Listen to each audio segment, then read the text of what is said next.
Hey everyone, good morning. I hope you guys are doing really good. I'm gonna say that I went out and did my run, and it's tough. I gotta admit, I only got a little over 3/4 miles. I was heading up a hill, and my thigh muscles just weren't having it.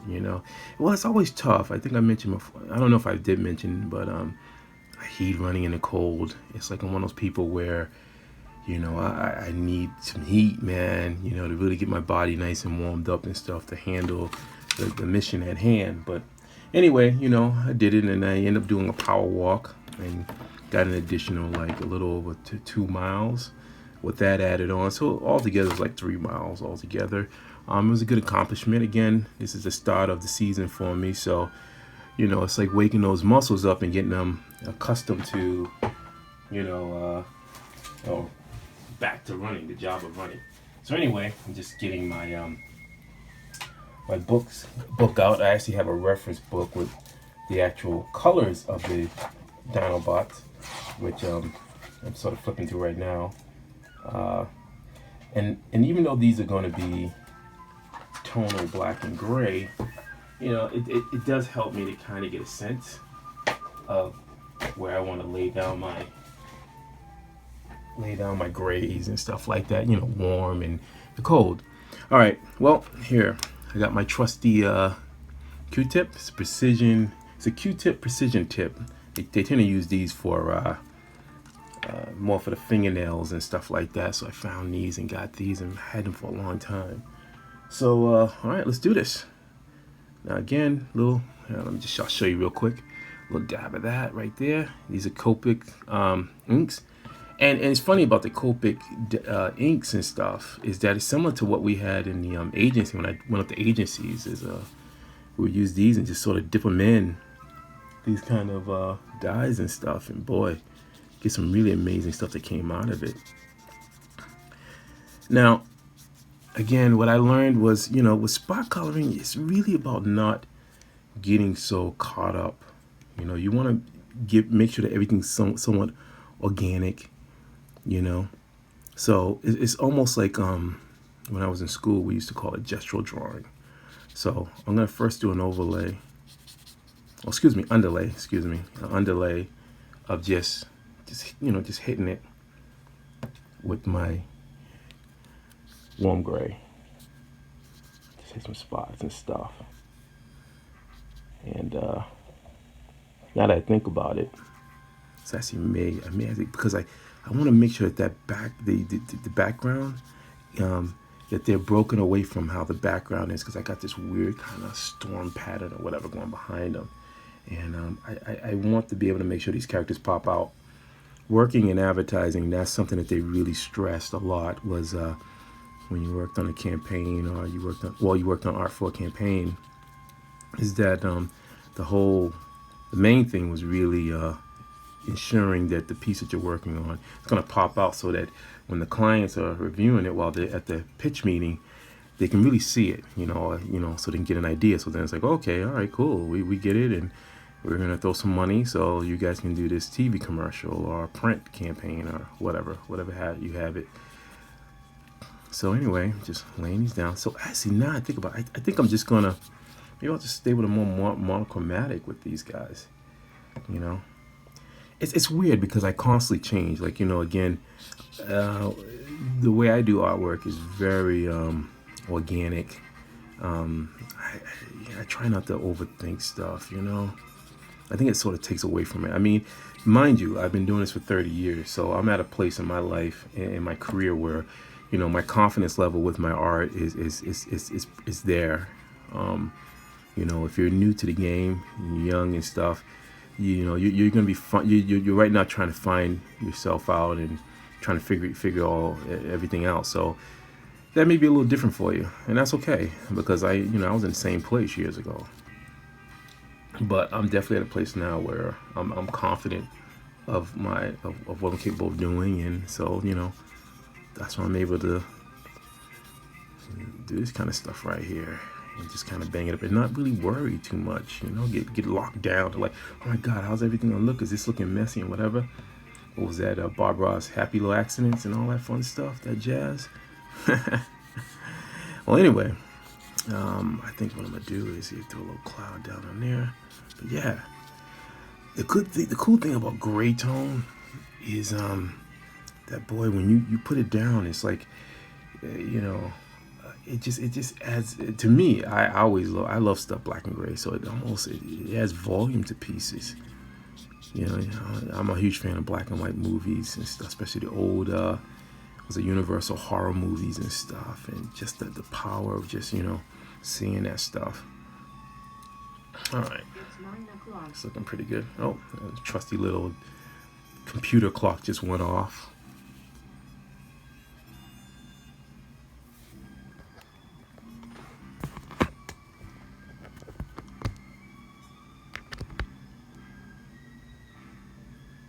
Oh, I'm getting that. It's weird. I'm getting like a low battery reading on my iPhone here. I have having problems. One of my first video kind of went wonkers. Oops. And it shut off. So I'm really hoping that I'm not going through the same thing. Everything's all plugged up. Let me do a quick little check. Herein lies the reason why it's really tough for me to do these kind of videos, because first and foremost, my main gig is that I'm a commercial illustrator, and I got pieces I got to work on. I got gigs I got to do, so I can't, to be able to just do this kind of stuff online and whatever. It's just really tough because it kind of does slow me down a little bit. So if I plan on doing any other future videos and stuff, most likely, I don't know, it got really light now. Oh, there you go. It's gonna be little ways and stuff. I just actually got some great news. Well, we'll see if it falls through. But I just got contacted by a toy maker. I believe a toy maker, and they wanted me to do some art for their header cards. So that's kind of cool, I did some before for Planet X Asia, for their toy line. I did a few of those, and those were really fun to do. I really enjoyed those. They're currently doing some Ultraman characters and stuff, which was really cool. I think Matt Frank is working on that, so he's hooking that stuff up.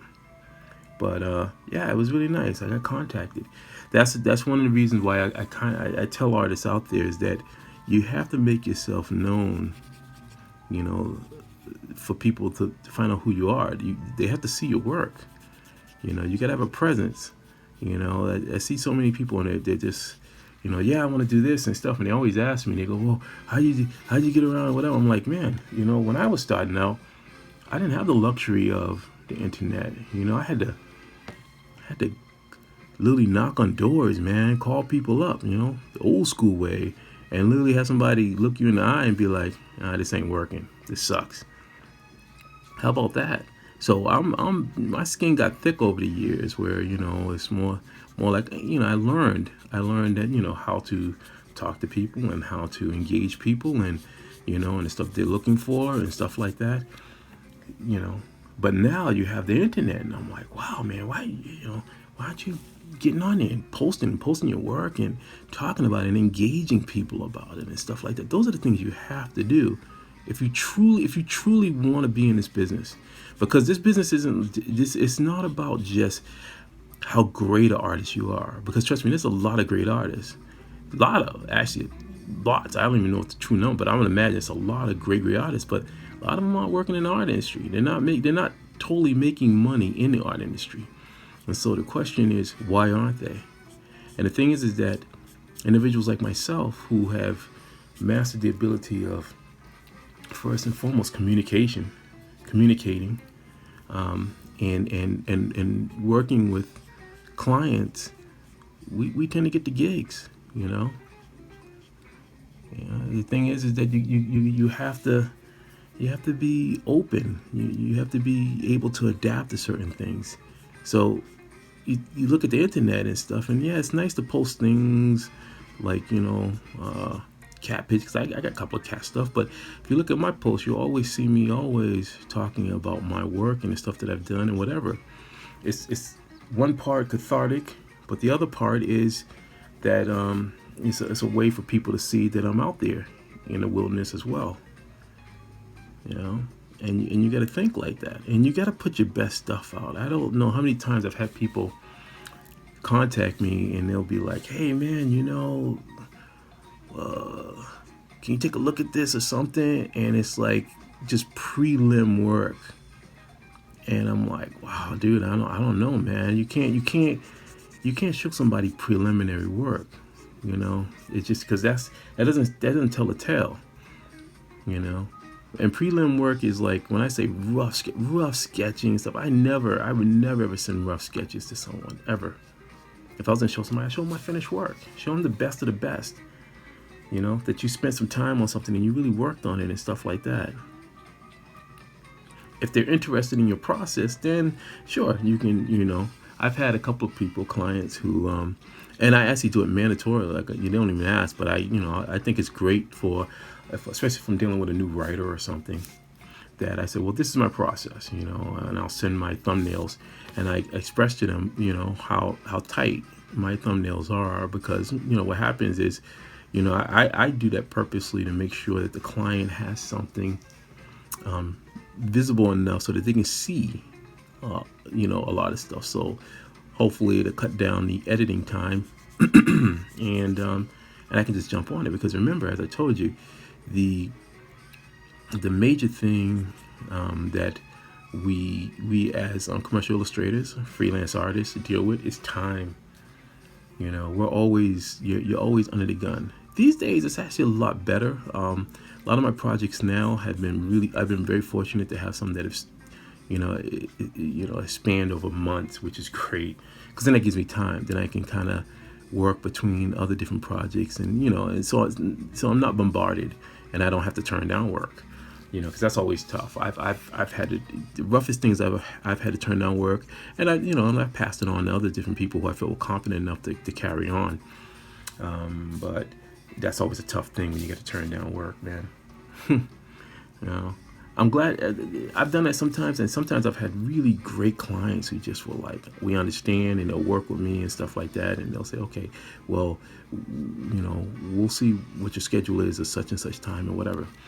I'm really happy for kind of like that days. As I'm getting older, I'm really enjoying that aspect of it. Yeah, you know, so this is coming good. So as you see, you're getting a rough idea. You know, whereas at first I had, and again, this is how my mind goes. It's like I have all these different thoughts and stuff of how I may approach something like this. And I was like, oh, maybe I'll do different shit. And then all of a sudden I'm like, well, I want to really pump these guys out. So why don't I just stick with the monochromatic gray tones and then just build off of there. Now I'm going to switch up a little bit, and I'm going to grab some of my, these old pens right here. And these are Copic pens. They have two sides, head right there, and another one. These are pretty old. Oh man, I got so many old things lying around. Oh, now there you go. That's what you call a happy little accident, because because I wasn't expecting that tone to be that dark, but that's okay.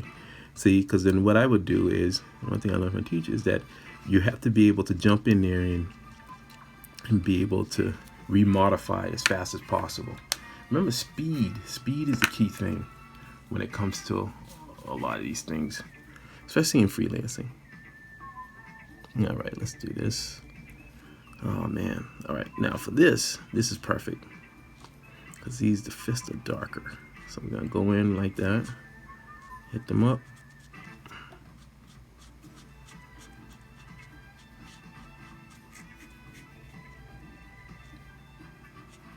Yeah, there you go. Nope, I don't want to get that dried out. Wish I could say that I'm the... These are actually really good. Nice precision.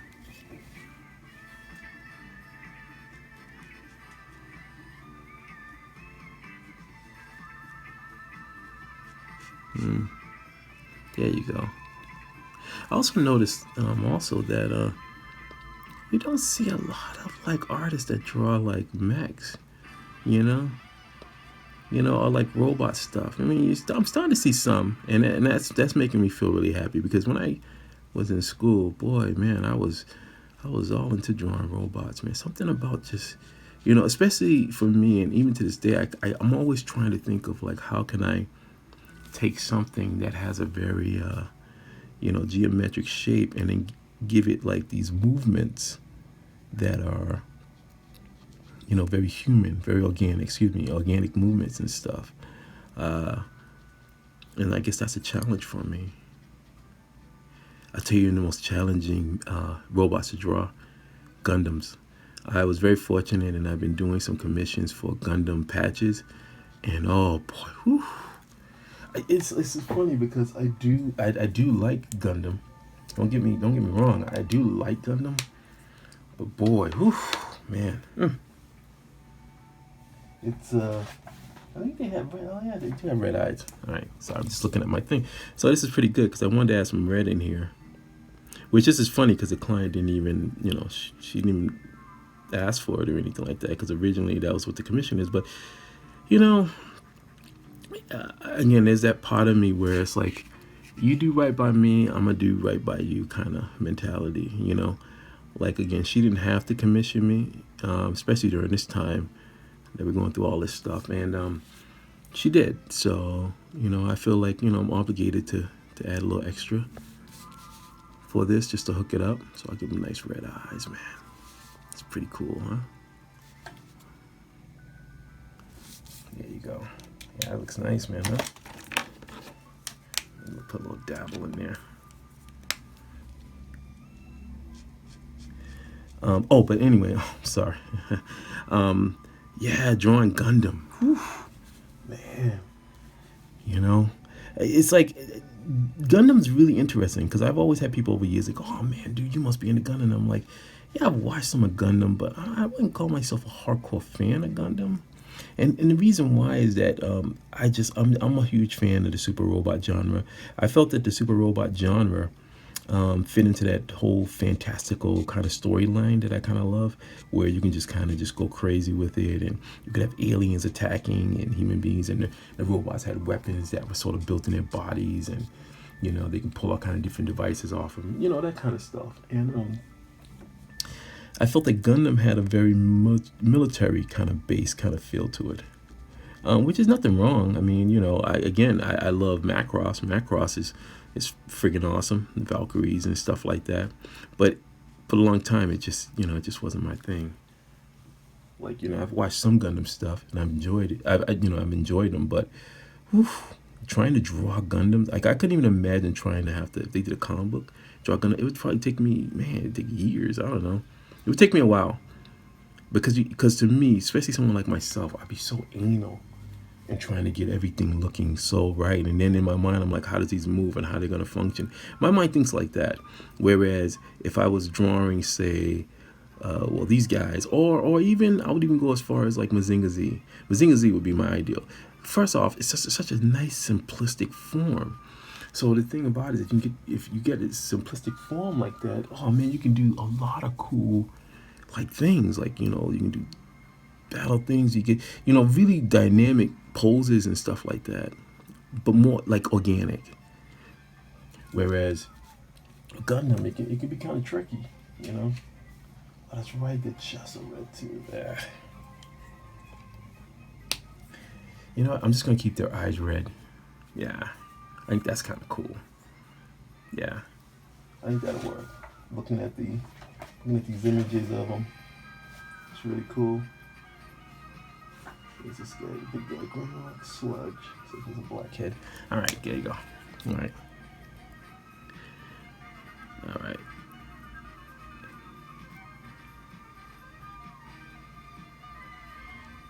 Yeah. But anyway, I'm no shade toward Gundam, because I've actually worked on a couple of Gundam stuff, and so I definitely have appreciation for it. Would I want to do a comic book of Gundam? That's a tough one.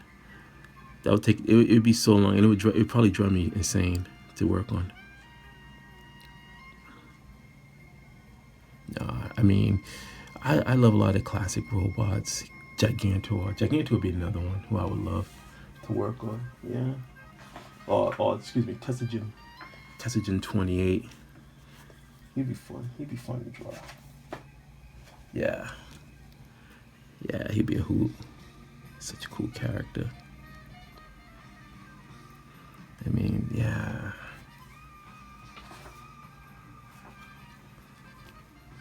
It's funny looking because the reference book that I'm looking at for these is I'm looking at the old school, like how they painted them and stuff. And man, the art in that stuff is insane. Now, this is the part where I love, because now you can add little textures and stuff like that into it, and you know. Don't worry, I'm gonna get the rocks and stuff in the back right here, these mountains.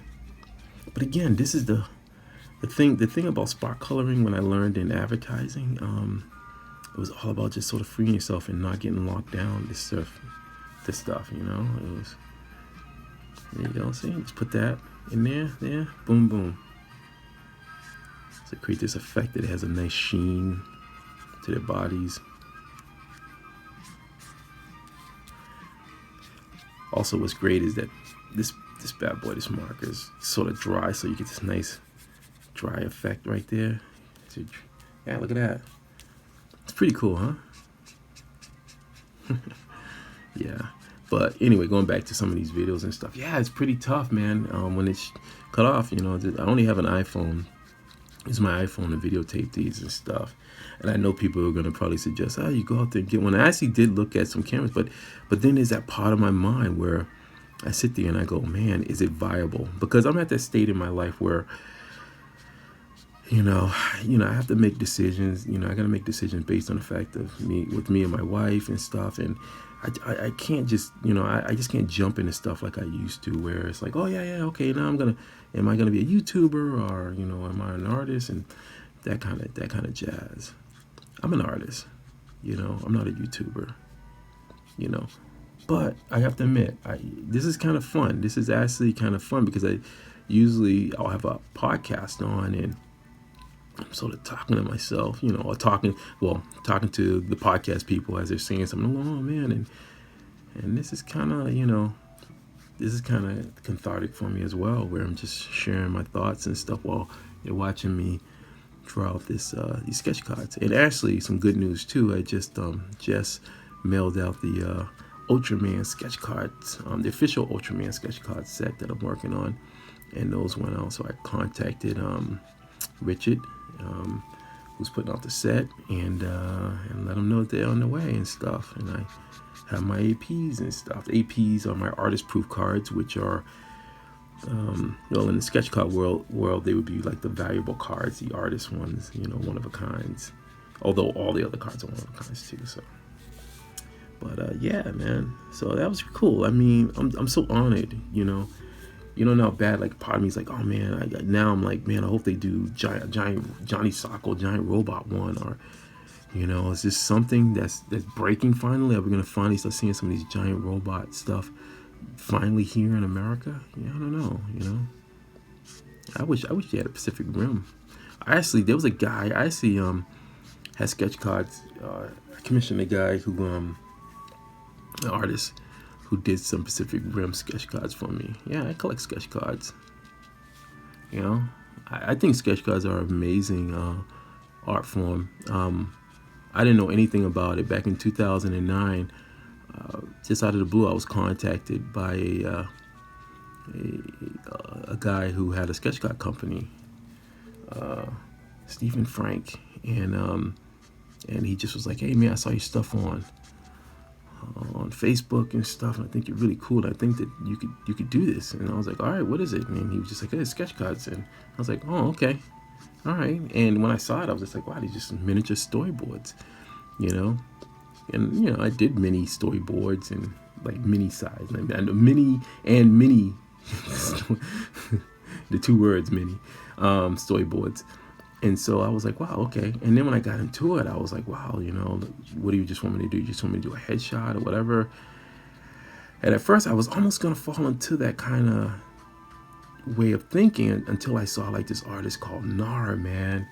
Yeah, Nar, Nar, and man, he is a god of the sketch card world, man. As an artist, he is, man. I've never seen someone who cranks out the level of work that he does on this, like such a small size, and his dedication, sheer dedication to just giving the, you know, the person, the collector, something like, oh, I would dream of owning one of his cards. Dream of it. He had one card that he did of Godzilla, and it's floating around on the web if you do a search and stuff. But boy, man, I saw that, I lost my mind. I was like, oh my god, it was incredible, the level of work. But he definitely inspired me to kick my game up and stuff, because I love detail, you know, and I love the fact of, well, I am competitive in a sense where, you know, I think that there should be healthy competition where people can look at other people and you go, okay, man, I can do better. Not try to break somebody down or whatever, but genuinely look at their work and go, man, how can I do better? How can I enhance what I'm doing and learn from it? Like, I look at this, the various artists I look at, and I'm always picking up new things. I go, well, that's interesting. I like that. I like what you're doing there. You know? Yeah, there you go. Hopefully you can see I got that little camera here. But yeah, man. So yeah, sketch cards are great. It's just sad that a lot of people just aren't, you know. I just think that it was never promoted out to a lot of people the way it should have been. You know, I just think that it became one of these niche market kind of things. And so what happened is, like, you have individuals or groups, just people who, that they're the ones who they're the only ones who are buying the product. So you only have a small number of individuals who are pretty much buying one specific product, and it's very limited, you know, because I mean, eventually these people are not going to be buying constantly.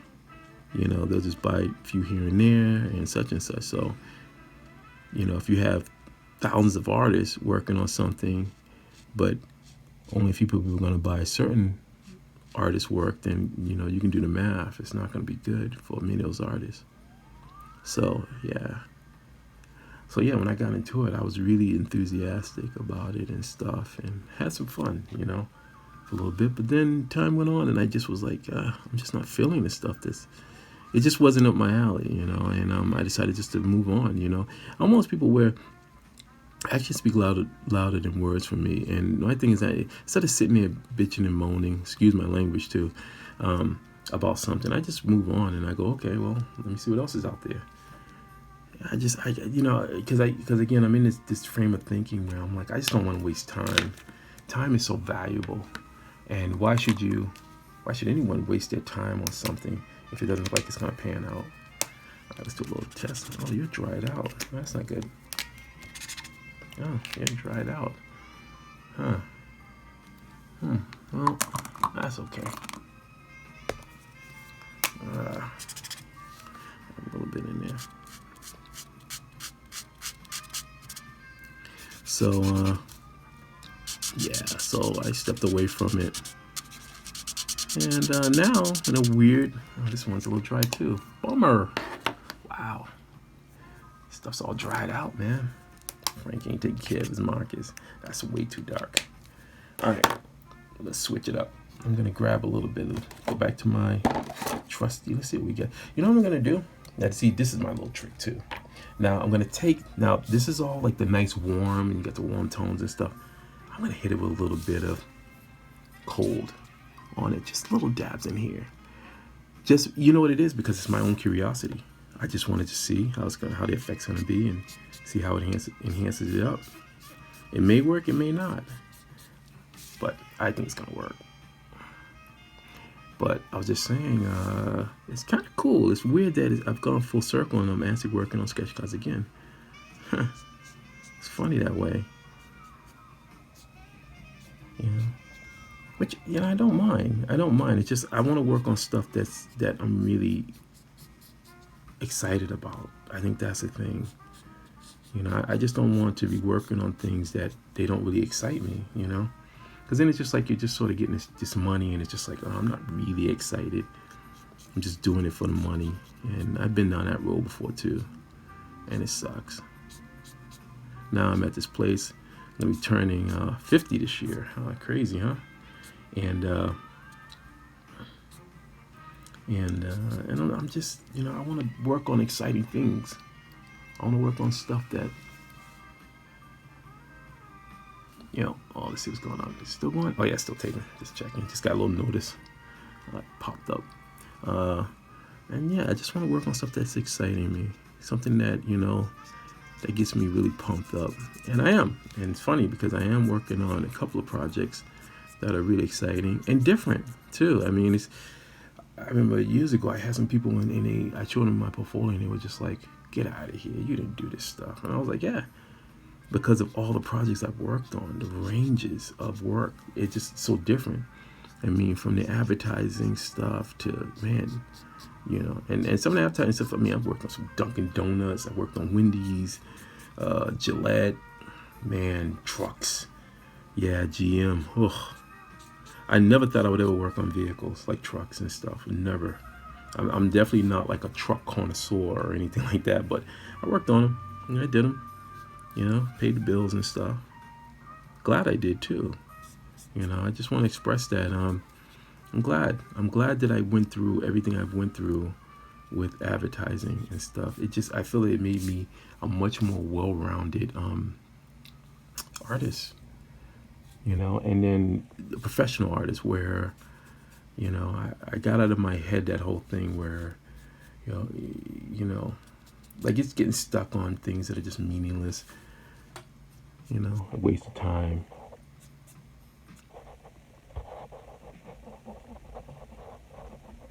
Yeah, I like this. And see, this is where I grow with my, because then I start mixing my colors in there. And you just start mixing, so it creates this weird kind of, little spot coloring right there in there. Boom, boom, boom. This how the arms look, swoops.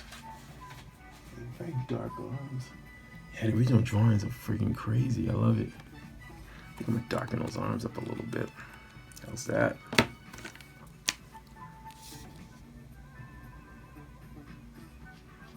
All right, let's get in there. Get in there, there you go. But yeah,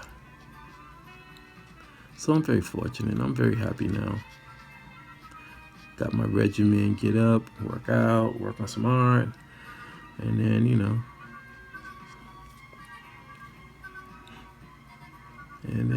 just keep on doing what I'm doing, you know what I mean? Yeah, let's see, hit this for a little bit. Now, as my teachers always told me when I was in art school, it's all about finding your own voice. Don't. Sometimes, I mean, yeah, there may be people who you admire and stuff like that, and there's nothing wrong with that. But you just gotta be careful. You gotta make sure that you find what your voice is. You don't want to lose your voice and end up becoming like a replicant of somebody else. And I know it's tough too for many artists out there because, unfortunately, somebody who may be trying to hire you or whatever, they might be so enamored by somebody, and I'll just speak in the terms of comic books and stuff, say like a publisher or something, and they may be so enamored by a particular artist or whatever that's all they see. And in my mindset, I'm like, well, if you really like that artist, why don't you just hire that artist instead of trying to transform somebody into a clone of that artist? Don't destroy someone's voice, especially if if you're trying to cut the costs and not pay for that kind of work that you want. Don't destroy them. If you're truly looking to do something that's going to be innovative and different, then look at their work, look at their body work, see if they have potential, see if there's some potential where you can work with. I mean, someone's got to start somewhere, so you give them a chance. It sounds simple, but unfortunately, the reality is that that doesn't work out. It's just too many sad stories. Too many sad stories. Well, let's see. Throw a little bit back there. This is coming out pretty good, huh? I really, there's always that nervousness. I'm not gonna lie, I still get it after all these years. This weird kind of nervousness about whether or not a client's gonna like something.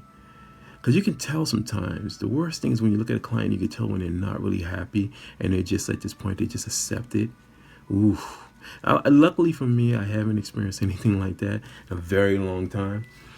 Or if I have, they haven't said anything. But yeah, but that's the worst thing when you're like, man, they're just not happy, because that's the key thing. As any commercial illustrator out there, freelance person, understand, you want to make someone happy. You want them to be happy. You want them to feel like, yeah, you spent your hard-earned money for something and you're getting it, instead of the fact that they feel like they didn't get it, that they got gypped or something, and it's like, oh boy. Yeah, I don't know about anybody else, but that pains me. I never want somebody to feel like that ever. Even I don't want to feel like that. So yeah. So I try to give as best I can everything that I got, 200%. And I'll be like, well, there you go. Yes, times I've gotten conversations with proposed clients and stuff, and you have misunderstandings.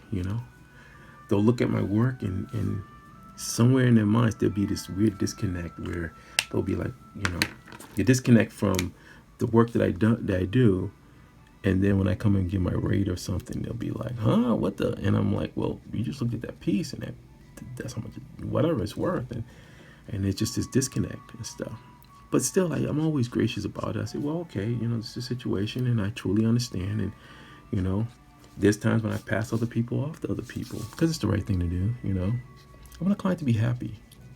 I'm in a belief that, if you can leave somebody with a good feeling, positive kind of experience, then, it can come back to you. I can't tell you how many times that, out of the blue, my phone rang, or back in the day, or I get an email from someone and they be like, yeah, I got this gig for you. And I'm like, have we met? They're like, no, someone said that you're a cool guy and I love your work, and boom, boom, boom, boom, boom. So, you really gotta, there's a lot that goes into it, you know what I mean? Sorry if I'm yanking this over and stuff. See, herein lies the problem, like doing these kind of videos and stuff with me, because, I'm all about the art. I'm just about trying to, in my world now. And what happens is the camera has only so many, it can only pick up so much. So I'm just like, okay, and I forget about it. So that's why I definitely say that I'm not a YouTuber. It's funny because I've had my channel for a long time, and I think I had my channel just to sort of post those extra little things that I've done. Now, I guess also because of everything that's going on in the world now, it's kind of forcing a lot of artists like myself to sort of come out of our dens and stuff, and to kind of, say, hey world, how you doing? We're here. And I'm glad to see that people are, vibing to it. It's good. You don't know how many years I've had people say, you should do this and that, and then it's like, oh man, I'm not feeling it, whatever. But here I am. So this is just a start. This is like one, I really thought about it and said, you know what, I'm going to do an actual commission. This is an actual commission piece. Someone, someone wanted this done, and, and see if I can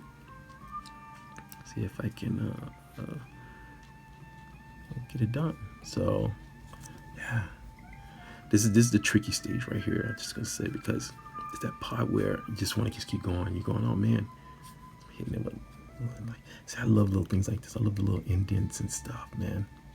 Hit a little cast shadow on it, man. Yeah, just hit it with stuff, man. See, there you go.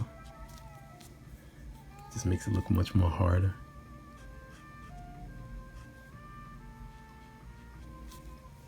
That actually looks really good. That came out really, I'm actually happy about how this came out. And of course, I'm gonna hit it with some white gel pen a little bit just to spruce it up. But yeah, I'm coming to the point. This is the end for this project right here.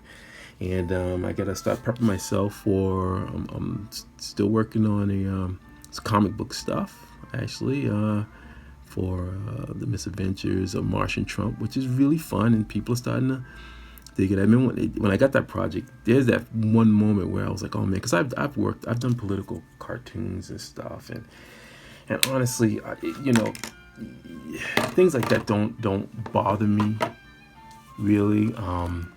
You know, although I do have my there's a point where I'll I'll turn down something if I really felt that it was like you know, really bad. I'd be like, no, I'm sorry, I'm just not the right artist. But when I was approached for it to do this Martian Trump, you know, and I saw the script and everything, it was just fun.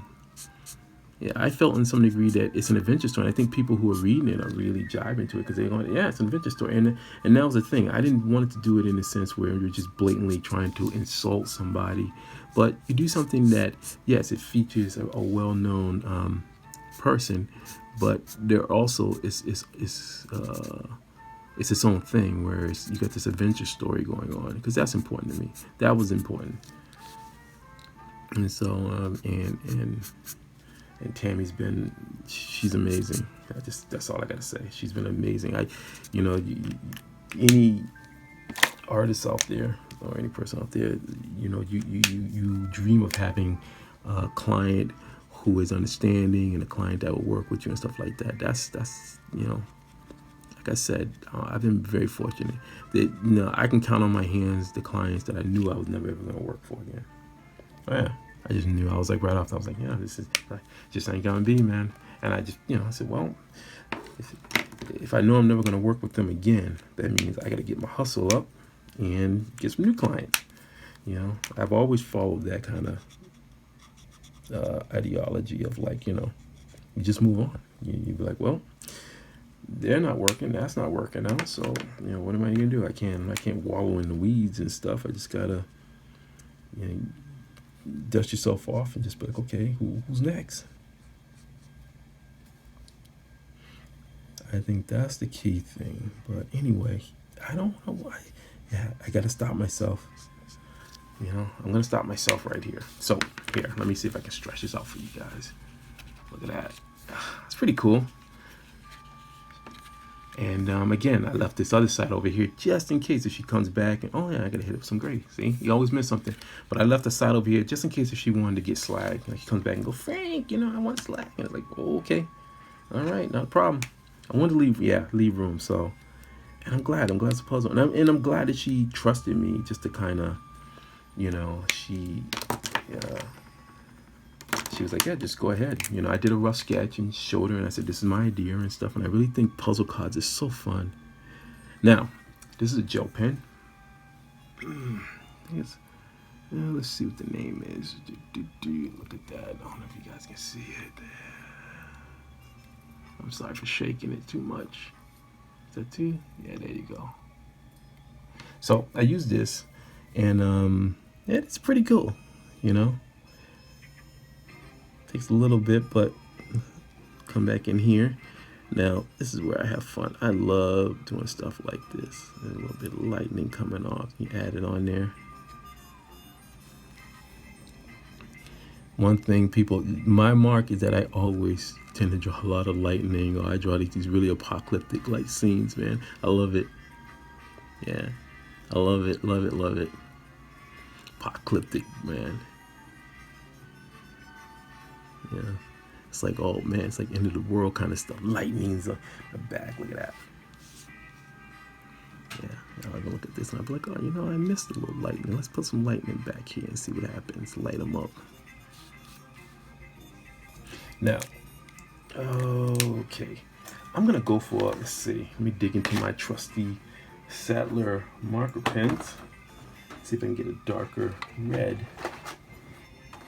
I'm so glad that I came across these, but they're darker. I think that's the darkest red I got, huh? Well, let's try this. You can't be afraid not to try something. I think she's gonna be surprised that I'm adding a little bit of color. Now, technically, again, when I gave my rate, this rate was for a just gray tone kind of thing, no color, but but again, this is my thing, and I remember they would say about Jack Kirby where, you know, he would give extra. He would just be like, you know, and I'm in that frame of mind too. You know, I want to be able to give people something that they're going to really dig. So anyway, oh, there you go.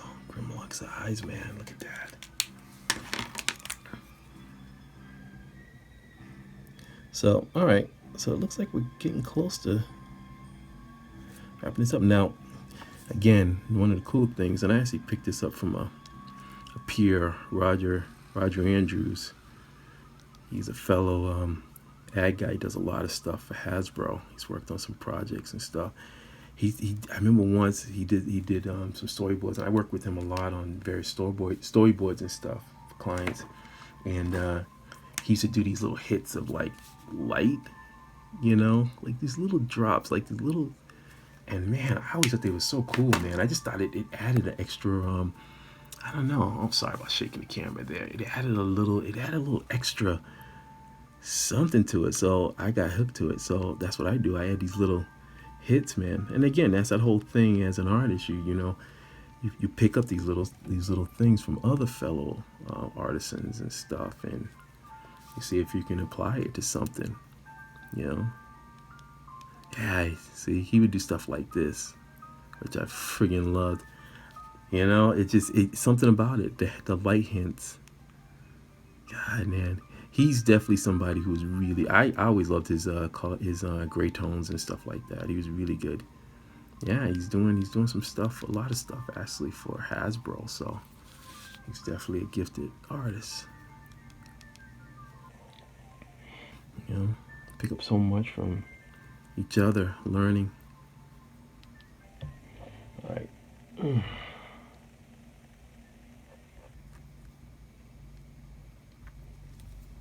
There you go. Yeah. This is feeling good. You know what? I'm gonna hit a little lightning back here. You know? And this is one of those things where you just gotta go with it and just be like, okay, you know. Boy, I think she's gonna be very happy with this when she gets this. She's gonna be like, "Oh man, I wasn't even expecting this," and I like that. I like when I do something and the client's like, "Man, I wasn't even expecting this, dude. You just hooked this up. What did you?" I'm like, "Oh, you know," but because also, again, you know, if I hook that up and she likes that, then you know, hopefully she'll tell other people. You know, that's the thing. You know, it's like. You know, you look at your local mechanic or your carpenter and stuff like that. They're contractors. I'm a contractor. And the only way many contractors like ourselves are able to even, you know, survive is many times it's word of mouth, you know. Somebody who's, you know, you've done some work for and they're just like, okay, you know, this person's really good. They did a great job and stuff. And I think you need to hire them, man, because you know they're just solid. They do solid work and whatever. So I'm the same way where, you know, the only way I can survive is because people talk about me or they pass my name to somebody and vice versa. And that's how I've always survived, really. You know, God, it's just really cathartic. 30 years, man, doing this, just doing art, man, setting out on my mission as a kid. With a lot of crazy dreams and very stubborn. I think that's another reason why I've been able to stay so long in the game is that I'm so stubborn, man. When somebody says I can't do something, it's like a fire, man. It gets me so revved up. I'm like, God, nothing's gonna stop me, you know. And so, you know, when I looked at art, I was like, I gotta make money. I never forget it too. I tell people that story about, because I put myself through school doing security. I was a security guard, worked at various hospitals and different places and stuff, 7-Eleven too, jeez. And so I put myself through school. I mean, the hours, when I think about the amount of hours and time that I spent, oh my goodness, it's just, I can't even think about it. It's crazy. But, you know, I did it when I was young. So, you know, back then, we'll sleep, you know? And so I never forget, like, came to the final point and I was close to graduating and stuff. And I never forget when my sergeant came to me and he was like, "Oh, you're a good worker and stuff and whatever, Frank." And he just said, "What do you think you want to do and stuff?" And And I was at that point because I had a good job. I mean, the next step for me would have been armed security, you know, so I could have went down that path. I could have became an armed security officer. Who knows? Knowing me, I would have been pushing for the sky. So who knows where I would have been. But he you know, he looked at me and he said, well, you going to school and stuff like that. He said, Frank, you're an artist. I'll never forget that, man. Willis. Oh, man, he was incredible. He was like, he said, you're an artist, dude. And he said, you should be drawing. And he said, why'd you go to school? What does it all mean? And it was true. And so I remember going to my superiors and stuff, and I had to talk with them, and they all knew. It's like everyone, it's so funny how like everyone knows stuff before you do, and you kind of just sit there and go, oh man, it's like, and they were all behind me. That's what's so amazing about it. They were behind me. They were like, they knew, like, Washington, this kid's he's an artist. He needs to be drawing and stuff. And so I remember looking up at the sky. And I grew up in a very religious, my family was religious Baptist, and went to Catholic school and stuff like that. And I looked at the sky and I said, Lord, I said, all I want is one art job just to come. If one art job comes, I'm never gonna look back.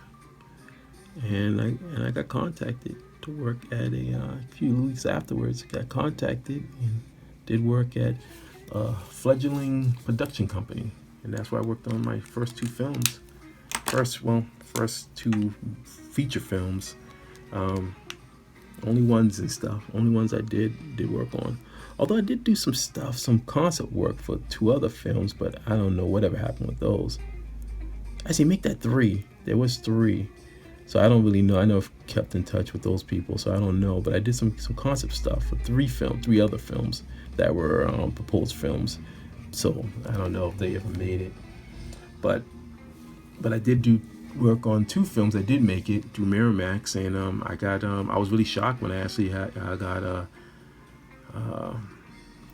screen credit as storyboard artist. Yeah, that was pretty cool. Very honored by that.